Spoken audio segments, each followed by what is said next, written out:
नाही, प्रश्न असा की धमकी आहे, ही धमकी आहे, मुख्यमंत्र्यांची ही धमकी आहे. महानगर आधी त्यांनी अशा प्रकारच्या धमक्या लोकसभेला दिल्या, मग विधानसभेला दिल्या, महानगरपालिकेला दिल्या, मग जिल्हा परिषदेला धमक्या देतील, ग्रामपंचायतीला देतील. हे धमक्या देऊनच निवडणुका जिंकतायत ना. निधी, धमक्या, खंडण्या,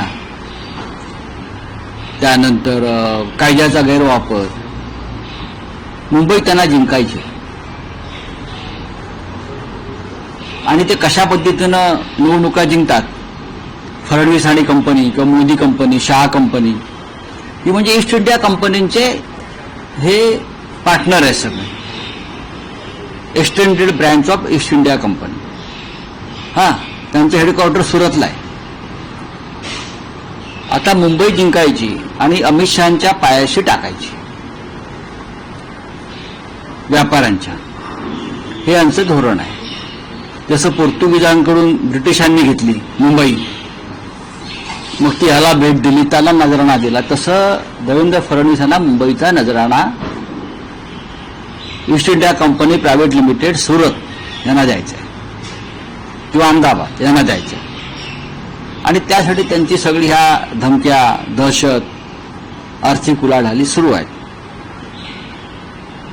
मुंबईचं चित्र वेगळं आहे.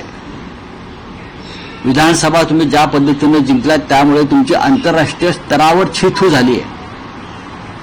आंतरराष्ट्रीय स्तरावर की कशा पद्धतीनं महाराष्ट्राच्या निवडणुका हायजॅक केल्या, जिंकल्या, बनावट, बोगस मतदार याद्या, बोगस नावं टाकून 65 ते 70 लाख मतं एका तासामध्ये वाढवली. हे का लोकशाही सुदृढ असल्याचं लक्षण नाही. आणि महानगरपालिकेत तुम्ही तेच करू इच्छित आहात. पण मुंबईतला समस्त मुंबईकर आणि मराठी माणूस तुमचे हे मनसुबे पूर्ण होऊ देणार नाही. आणि धमका काय देत आहे, मला मतं दिली तरच मी निधी देईन, हे कोणत्या संविधानात बसतं? आम्ही जे म्हणतोय तुम्ही संविधान विरोधी आहात, तुम्ही घटना विरोधी आहात, तुम्ही कायद्याच्या विरोधात, ते यासाठी मला मत दिलं तर तुमचा विकास करू. ते शहराचा, राज्याचा, देशाचा विकास करायला बांधील नाही आहेत. जे त्यांच्याबरोबर नाहीत त्यांना ते दारिद्र्यात आणि अविकसित ठेवणार. हे यांचं वेगळं संविधान, मनुवाद, मनुस्मृतीचं संविधान यांचं बनलेलं आहे. ठीक आहे, त्यांना करू द्या, काही हरकत नाही. पण राऊसाहेब, महापालिका निवडणुका आता अवघ्या 4 ते 5 महिन्यांत आहेत, तर अशा वेळेस सगळ्याच राजकीय पक्षांनी आपलं एक उद्दिष्ट ठेवलेलं. मुळात असं आहे, निवडणुका घेण्याआधी त्यांनी सर्व पक्षांची बैठक घेतली पाहिजे. या निवडणुका फक्त भारतीय जनता पक्षाच्या किंवा फडणवीसांच्या नाही आहेत. या लोकशाहीच्या महत्वाच्या निवडणुका आहेत महानगरपालिकेच्या. त्यांनी सगळ्या राजकीय पक्षांना बोलवून त्यांच्याशी चर्चा केली पाहिजे. निवडणुकांच्या तारखांसंदर्भात काय शिफारस केली पाहिजे, कोणत्या अडचणी आहेत, पाऊस आहे का, शाळा आहेत का, अन्य काही अडचणी आहेत का, सण आहेत का, उत्सव आहेत का, या संदर्भात त्यांनी चर्चा केली पाहिजे. पण ते करणार नाही. ते विरोधी पक्षाची अडचण बघून संपूर्ण तयारी, सेटिंग, ज्याला ते म्हणतात सेटिंग करून ते निवडणुकांच्या तारखा जाहीर करतील. पण आमची तयारी आहे. नाही, पण सगळ्या जे राजकीय पक्ष आहेत त्यांनी आपापली उद्दिष्ट ठेवली आहेत. ज्यात भाजप म्हणते की 150 जागांचा त्यांचा दावा आहे की यंदा उद्दिष्ट आहे त्यांचं जिंकण्याचं. तसंच शिंदे ही 100 जागांवर दावा करताना शिंदे स्वतःच्या माजी नगरसेवकांनी जवळपास 2-2 कोटीचा निधी देत आहेत अशी माहिती मिळते. पैशाचाच खेळ आहे ना, पैशाचाच खेळ आहे ना, बाकी काय आहे? पैशाचाच खेळ आहे. देवेंद्र फडणवीस म्हणतात निधी देईन, त्यानंतर मिस्टर शिंदे रोकड्यात पैसे वाटतायत. ते त्यांच्या गाडीमध्ये, डिक्कीमध्ये 10-12 गाड्यांमध्ये पैसे घेऊनच फिरतायत. ते एखाद्या भागात जातात, माजी नगरसेवकाला बोलवतात, बॅगा त्याच्या हातात देतात आणि प्रवेश करून घेतात. ही कोणती लोकशाही या देशात, महाराष्ट्रात आणि मुंबईत सुरू आहे? 150 जागा तुम्हाला जिंकायच्या आहेत. बॅलेट पेपरवरती निवडणुका मुंबईच्या तरी घेऊन दाखवा. 100 जागा कोण लढणार आहेत? शिंदे.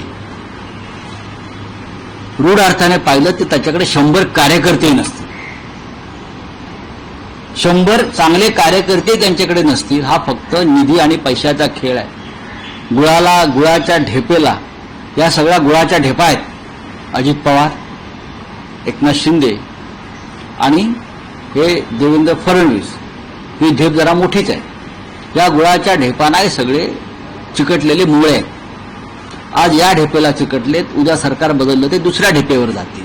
तर आम्हाला यांचं सांगू नका, यांच्याकडे 100 सुद्धा निष्ठावान कार्यकर्ते नसतील.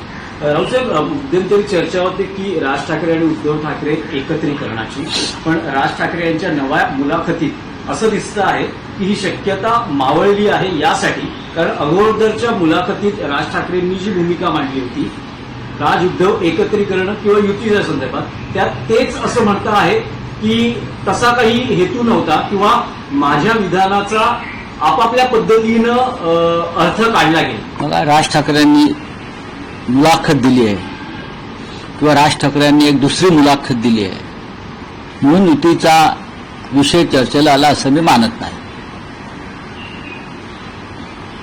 उद्धव ठाकरे यांनी सुद्धा मुलाखतीला एक उत्तर दिलेलं आहे. उत्तर म्हणजे सकारात्मक प्रतिसाद दिलेला आहे.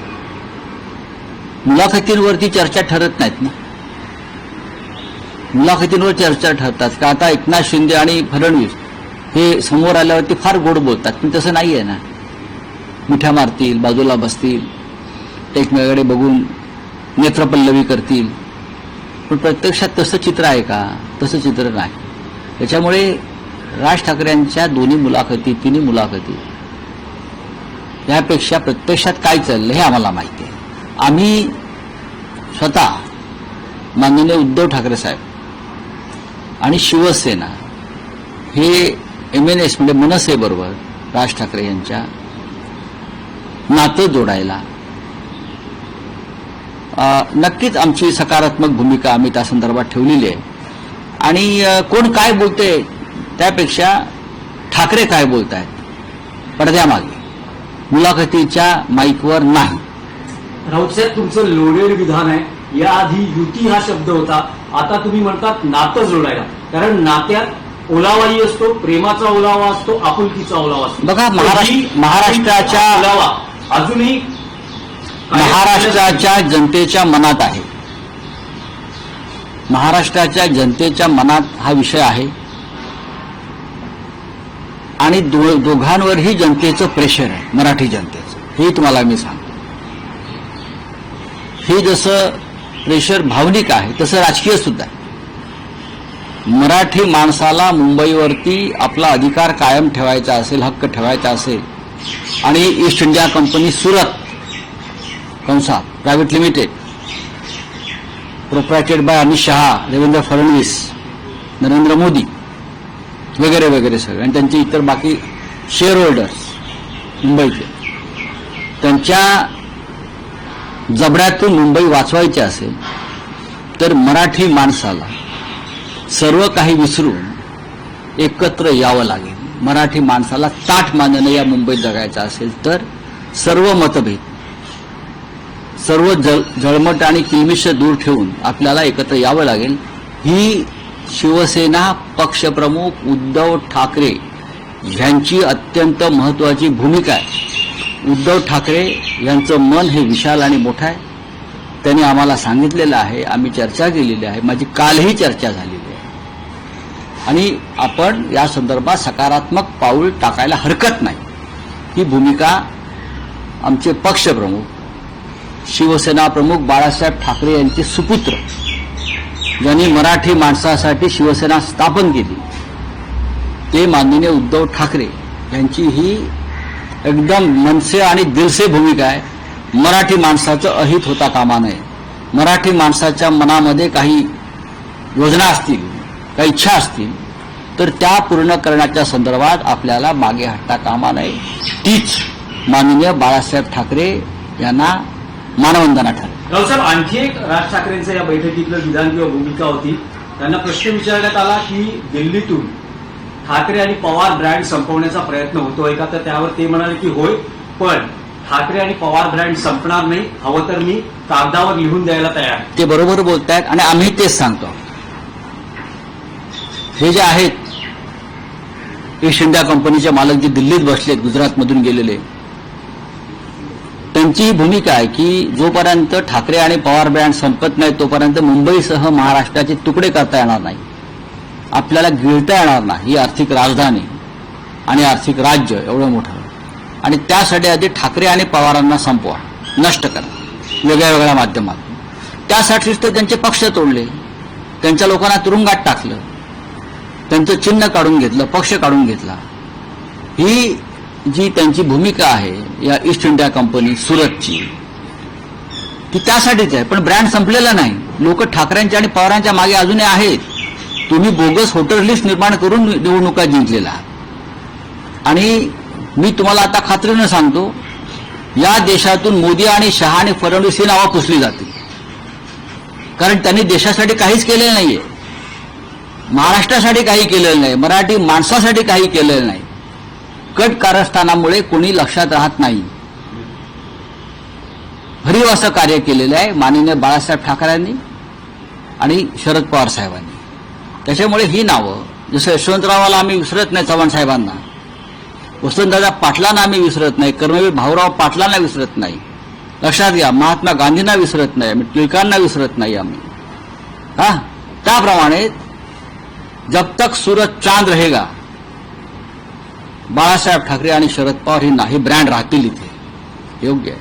मोदी शहाना लोक विसरतील अजिबात नाही. एक निवडणूक जाऊ द्या, मोदी शहा या देशाच्या राजकीय क्षितिजावरून तुम्हाला संपलेले दिसतील. राऊत साहेब, तुम्ही गेला महिनाभर सतत म्हणतात, उद्धव ठाकरेंची भूमिका मांडतात की सकारात्मक आहोत, पण दोन्ही बाजूंनी सकारात्मक असण्यापलीकडे काही होताना दिसत नाही. तुम्ही म्हणता की पडद्याआड बरंचसं चाललेलं आहे, पण ते पडद्याबाहेर किंवा पडद्यासमोर कधी येईल ना. पडद्याच्या दोऱ्या तुमच्या हातात नाही आहेत ना, नाड्या असतात त्या आमच्याच हातात आहेत. त्या पडदा कधी उघडायचा हे दोन ठाकरे ठरवतील, भाऊ ठरवतील. चला, थैंक यू. बिहार इलेक्शन चालू है सर, वहाँ पे तिरंगा रैली निकाला जा रहा है, मोदी जी का पहला भाषण भी वहीं पे हो रहा है. सिंदूर या वोटिंग से एक ऑपरेशन शुरू हो गया है. देखिए, सिंदूर जो है, सिंदूर यात्रा, मोदी जी ये बोल रहे थे बार बार, या उनके लोग बोल रहे थे कि पहलगांव हमले की राजनीति न करें.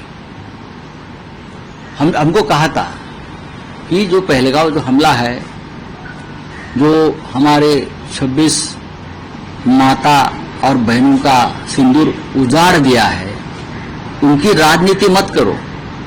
ये कौन कहता है? हमारे देश का प्रधानमंत्री, गृह मंत्री, और सबसे पहले राजनीति करने कौन जा रहे हैं? खुद मोदी जी. यही पुलवामा में हुआ, यही उरी में हुआ. ये निर्घुण लोग है, अमानुष लोग हैं. उनकी राजनीति चलती है, उनकी रोजी रोटी है राजनीति की, इस प्रकार की हत्याओं पर चलती है. हाँ, आप पूरे बिहार में उनके commander in chief K address में फोटो लगे हैं. तिरंगा यात्रा, आपने कहा तिरंगा हमारा नहीं है क्या? आपका ही है क्या? बीजेपी वालों का तिरंगा आपकी मालिक जागीर है क्या? आप मालिक है तिरंगा के?